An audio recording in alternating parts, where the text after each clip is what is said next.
What's going on, fellas? I've got a 2003 Honda Civic here, and I'm going to use this car to point out to you how to change your brake light switch. But before we do that, let's check the fuse. There's two ways of doing this. You can hit the horn. If the horn goes off, then you know that your fuse is good.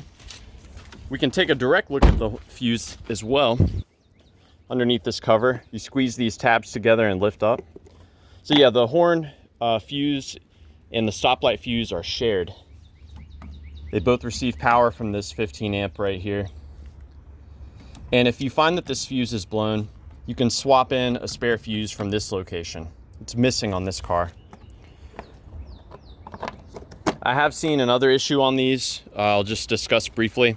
If the brake lights just stay on your Honda, then there's a real common issue that can cause that. Let's remove some trim pieces so we can look at it.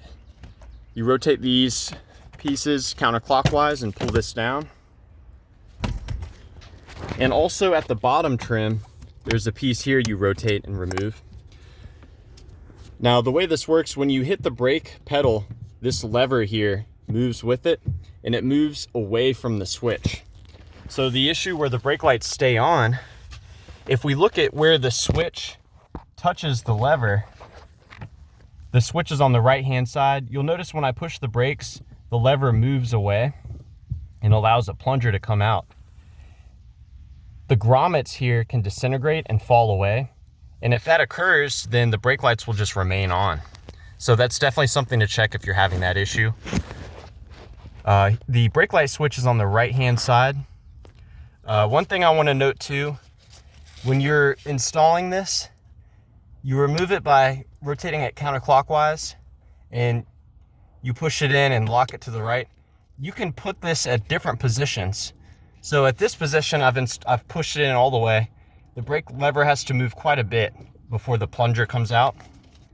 I can also set this back slightly, and this will result in the brake lights coming on sooner. So I've pretty much shown you already how to remove the switch, but let me show you a different angle. Here's the switch. You just rotate it counterclockwise about 45 degrees and it will come out.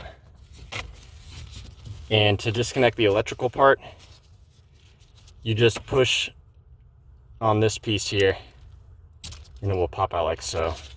Now the way the brake lights work, when the plunger comes out of the switch here, it connects the two larger pins together, allowing power to go from that 15 amp fuse to the brake lights.